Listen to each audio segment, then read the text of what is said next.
À l'occasion de la Journée internationale des droits des femmes, Manon Prabono, vous avez eu envie de parler des femmes qui nous inspirent. Vous êtes allée tendre votre micro aux habitants de Guichen. Et oui, le 8 mars, une occasion en or pour remettre au goût du jour nos grandes héroïnes. D'ailleurs, Nicolas, Elsa, Julien, j'ai une question pour vous. Wow. Qui a nourri le combat des droits des femmes dans votre imaginaire ? Moi, la première qui me vient en tête, c'est Jeanne d'Arc. Moi, c'est Elisabeth Badinter avec le livre Le Conflit.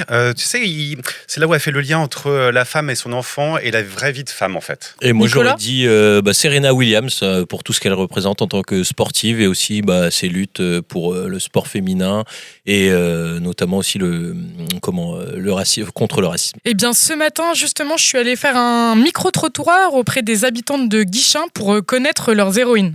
Simone Veil, comme beaucoup, puisque moi je suis de la génération des années 50-60, donc la pilule, il n'y avait pas trop encore, c'était pas au point, et la femme était quand même s'il y avait une émancipation pour le travail, dans beaucoup de domaines, c'était pas simple.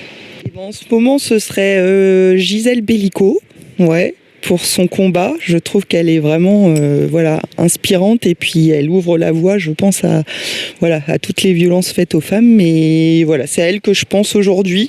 Alors la première personne qui me vient à l'esprit, c'est Simone Veil. D'abord pour ce qu'elle représente par rapport aux femmes et puis par rapport à ce qu'elle a vécu, bien sûr, lors de la Seconde Guerre mondiale. Simone Veil est citée 2 fois quand même et récemment, la liberté d'avorter est inscrite dans la Constitution française, justement le 8 mars 2024.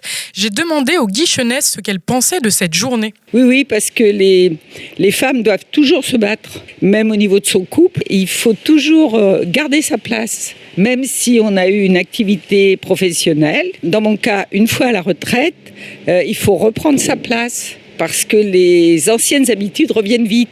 À l'époque actuelle, je pense qu'il y a pas mal de pays où le droit des femmes est bafoué, notamment les petites filles afghanes, par exemple, là, auxquelles je pense aussi. Et donc oui, ça reste un combat. Nous, on a de la chance encore de pouvoir être à l'égal à peu près, on va dire, des hommes. Et dans certains pays, c'est pas du tout le cas. Donc on a encore beaucoup de chemin à faire dans certains pays, je pense. Et voilà, et pour finir, je voulais savoir ce qui leur font grincer des dents encore aujourd'hui. Qu'il y ait le partage des tâches, que la femme n'ait pas une deuxième journée à faire quand elle rentre. Les tâches domestiques, je pense, et puis peut-être encore dans certaines boîtes le combat salarial qui n'est pas encore gagné, je pense. Tout simplement la reconnaissance, notamment au niveau du travail. Je pense qu'une femme doit se battre beaucoup plus pour se faire entendre. Dans mon travail, ça a été le cas. Et puis, bien sûr, au niveau salarial. Et puis, bien sûr, dans le monde, si on va en dehors de la France, dans le monde entier, bien sûr, là, c'est tout bonnement le fait de laisser les femmes vivre.